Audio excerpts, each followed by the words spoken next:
Index number के fourth lecture में आज हम एक 20 मार्क्स के न्यूमेरिकल प्रॉब्लम का लाइव सॉल्यूशन करेंगे। इसमें मेथड तो लग रहा है simple average of price relative method. तो स्टूडेंट्स के मन में ये आता है कि ये मेथड तो आपने सेकंड वीडियो में करवा दिया था। बात कुछ इस तरह की है कि ये न्यूमेरिकल थोड़ा डिफरेंट है, थोड़ा कि बहुत ज़्यादा डिफरेंट है। देखते हैं। Calculate index number for 3 years taking average price as base. हमें 3 साल दे रखे हैं, first year, second year, third year. 3 बार क्वेश्चन को करना है। क्वेश्चन को 3 बार करना है। एवरेज प्राइस को बेस मान के पहले साल के साथ करना है, एवरेज प्राइस का दूसरे साल के साथ करना है, एवरेज प्राइस का तीसरे साल के साथ करना है। पहली लाइन का मतलब निकला calculate index number for 3 years taking average price as a base. दूसरी सबसे बड़ी बात जो इस क्वेश्चन में नजर आती है, kilo, 10 kilo, 4 kilo, 3 kilo. Rate पर रूपी मैंने डार्क करने की कोशिश की थोड़ा सा। रेट पर रूपी, हमें रेट ना दे के क्वांटिटी दे दी, हमें क्वांटिटी का रेट बताना पड़ेगा, कन्वर्ट करना पड़ेगा। यह है सबसे बड़ा पॉइंट इस क्वेश्चन का कि हमें उसने कह दिया रेट पर रूपी। कहने का मतलब एक कमोडिटी पहले साल 1 रुपए की 10 किलो आती है, 1 रुपए की 10 किलो आती है, 1 रुपए की 4 किलो आती है, 1 रुपए की 3 किलो आती है, 1 रुपए की 9 किलो, 1 रुपए की 3.5 किलो, 1 रुपए की 3 किलो। इस तरह से उसने थोड़ा हमें चेक करने की कोशिश की है कि स्टूडेंट क्वेश्चन को ध्यान से पढ़ता है कि नहीं पढ़ता। रेट का कन्वर्जन करेंगे, फिर क्वेश्चन को 3 बार करेंगे। ऐसी कुछ मैंने तैयारी की है, इसको डरने की जरूरत नहीं है। एक ही क्वेश्चन को 3 बार करो, छोटा छोटा लगेगा। एक ही क्वेश्चन को 3 बार, मैंने 1 बार, 2 बार, 3 बार यूं कर दिया तो ऐसे लग रहा है पता नहीं सर आज क्या बड़ी चीज पढ़ाने जा रहे हैं। ऐसा कुछ भी नहीं है। पहला काम तो ये है कि हमें रेट ना दे के क्वांटिटी दे रखी है, हम उसको रेट में बदलेंगे और रेट में बदलने के बाद क्वेश्चन को 3 बार करेंगे। 2 काम किए, एक तो कमोडिटी ऊपर दे रखी थी, मैंने साइड पे ले ली। ठीक है, जैसे ये कह रहा है पहले साल एक कमोडिटी 1 रुपए की 10 किलो आती है, 1 रुपए की 10 किलो। ठीक है, 1 रुपए की 10 किलो तो ये रेट आ जाएगा ना 1/10। तो हमें क्या करना है, तो पॉइंट्स फ्रिक्शन बहुत ज्यादा आ जाएगी। तो हमने ये मान लिया, ये क्वेश्चन में 100 नहीं दिया हुआ। हमने क्या करना है, प्राइस पर 100 किलो, 1 रुपए की 10 किलो आती है तो 100 किलो कितने की आएगी, ऐसा कुछ देखने की कोशिश की गई है। 1 रुपए की 1 डिवाइड 10 गुना 100, तो ये 10 रुपए, इसका रेट आ गया 10 रुपए प्रति 100 किलो। इसी तरह हम देखो कोई रो कॉलम सेट कर लेते हैं। पहले साल को ठीक करना है, अगले साल वही चीज आ रही है। ए बी सी के हिसाब से चलना है तो ए बी सी के हिसाब से चल लेते हैं। कोई कॉलम पर ध्यान रहे, मैंने पहले ए बी सी इस साइड थे, अब मैंने ए बी सी कॉलम की साइड ले लिया, पहले रो की साइड पे थे। ये देखने वाली बात इस क्वेश्चन में मेन रहती है। तो मैंने इसका प्राइस निकाल लिया। ये 100 मैंने माना है। आप 1000 से कर सकते हैं, 10 से कर सकते हैं, 40 से कर सकते हैं, 50 से कर सकते हैं। ये 100 बुक में नहीं दिया हुआ, मैंने माना है ताकि क्वेश्चन थोड़ा देखने में अच्छा लगे। ठीक है, फिर बी कमोडिटी आती है, पहले साल बी कमोडिटी आती है 1 रुपए की 4 किलो, तो भी 100 किलो कितने की आएगी, ऐसा मैंने देखने की कोशिश की। 1/4 गुना 100, तो ये रेट आ गया इसका 25। ठीक है, अब मैं किलो लगाना छोड़ रहा हूं।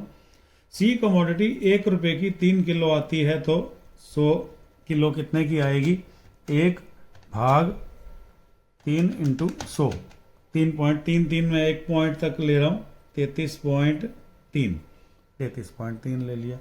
फिर चलते हैं अगले साल। 1 रुपए की 9 किलो आती है तो 100 कितने की है, फिर 1 डिवाइड 9 इंटू 100, ये आ गई 11.11। 11.11 है, तो 1 ले रहा है, ये बुक में मैंने देखा है। ठीक है, सेकंड ईयर पे चल रहे हैं ना, सेकंड ईयर में बी कमोडिटी क्या होगी, ये लाइन पे चल रहे हैं, 1 रुपये की 3.5 किलो आने लगी, तो 100 किलो। ऐसा बुक में करके नहीं दिखाया होता, मैंने करके दिखाया। 1 डिवाइड 3.5, तो ये आ गई 28.6 कर लेते हैं। इन्होंने देख लेते हैं क्या लिया है, 28.6 ही लिया है। ठीक है, अगले साल ये चीज़ आती है, सेम आ रही है, 1 रुपये की 3 किलो, तो 100 किलो कितने की आएगी, किलोग्राम मैंने लगाना छोड़ दिया है, 33.3। अगले साल 1 रुपये की 9 किलो आती है, तो 100 किलो कितने की आएगी, 11.1। फिर ये आ रही है 1 रुपये की 3 किलो आती है, तो 100 किलो कितने की आएगी, 33.3।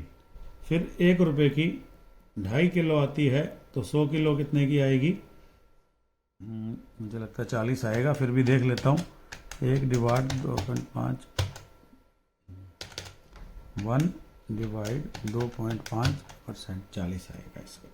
ठीक है, तो ये मैं गोले बना रहा हूँ, ये हमने रेट निकाल लिए हैं, ये हमें क्वांटिटी दे रखी थी, हमने रेट निकाल लिए। 100 को मान लिया कि 100 किलो कितने की आएगी, ये ना मानो आप, ये 100 ना मानो, 1/10 से कर लो, 1/4, 1/3 से भी कर लो, तो भी आपका आंसर सेम आ जाएगा। सारी बुक्स में 100 मानने का चलन चलता है, तो हम भी वही कर लेते हैं। तो इनका एवरेज आ गया, मैं मैच भी कर लेता हूँ, इनका एवरेज आ गया 10, 11.1 और 11.1 का एवरेज, तीनों को प्लस करके 3 से डिवाइड कर दिया, तो एवरेज आ गया इसका, फर्स्ट रो का एवरेज आ गया 10.7, 10.7। फिर 25, 28.6 और 33.3, इसका एवरेज आ गया 29.0, इसका एवरेज आ गया 29.0। 33.33, 33.33 और 40 का एवरेज आ गया 35.5। हम अब इस क्वेश्चन को आराम से कर सकते हैं। अब ये जो आपको इतना बड़ा बॉक्स नज़र आ रहा है, आप ऐसा ना करें, 3 बार कर रहे हैं। क्या करना है, पहले साल को एवरेज से एक क्वेश्चन करना है, दूसरे साल को एवरेज के साथ, तीसरे साल को एवरेज प्राइस को बेस मानना है। मैं एवरेज प्राइस को बेस मान रहा हूँ 10.7, 29.0, 35.5। इसका मैं करूँगा पहले साल के साथ। ठीक है, पहले साल के रेट क्या हैं, पहले साल के रेट हैं 10, 25 और 33.3। तो आर निकाल लेंगे, रिलेटिव मेथड लगाते हैं जब ना बताया हो। आर कैसे निकालते हैं, P1 divided by P0 into 100। एक बार बता देते हैं, P1 10 हो गया, बुक में ऐसा कुछ भी नहीं करके दिया हुआ, 10 over 10.7 multiply by 100, 10 divided by 10.7 multiplied by 100, 93.45, 93.4, एक डिजिट तक ले रहे हैं, 93.4। फिर P1 कितना है, 25, P0 कितना है, 29.0 इंटू 100, तो ये आ गया 86.2, 86.2, 86.2। उसके बाद 33 P1 divided by P0 multiply by 100। ठीक है, और ये आ गया 93.8, 93.8। ये आपके जो 3 आर आए हैं ना, ये बना दो, इनका टोटल करके सिग्मा आर बन गया 273.4, 273.4 और 273.4 को 3 n है, तो n 3 से डिवाइड कर दे, तो ये आ गया 91.1। ये टेबल देखने में ऐसा लग रहा है पता नहीं क्या, एक ही टेबल में तीनों क्वेश्चन करना चाहते हैं जी, और कुछ भी नहीं है। ठीक है, सेकंड ईयर के प्राइस उठा ला हूं यहां से मैं, 11.1, 28.6 और 33.33, और इसका भी आर बना लेते हैं, 11.1 divided by 10.7 into 100, 28.6 divided by average कितनी है, एवरेज प्राइस को बेस माना है ना, 29 इंटू 100।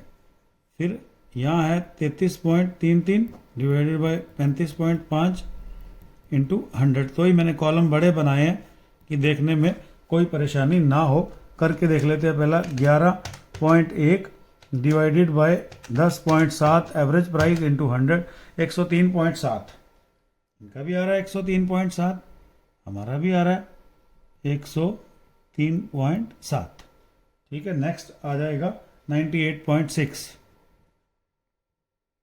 98.6, फिर 93.8, 93.8 और सिग्मा आर 296.1, 296.1, 296.1 को 3 से डिवाइड किया और ये आ गया 98.7।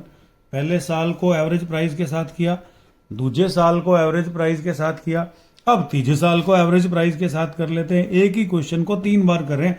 मेन काम ये था कि आपको दिया हुआ था प्राइस पर रूपी इन किलोग्राम्स, आपने उसके रेट बनाए, रेट बना के क्वेश्चन को 3 बार करना है। एवरेज प्राइस को पहले साल के साथ सारा बता ही दिया पहले।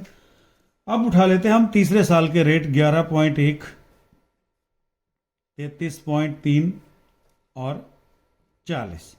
इसका आर बना लेते हैं।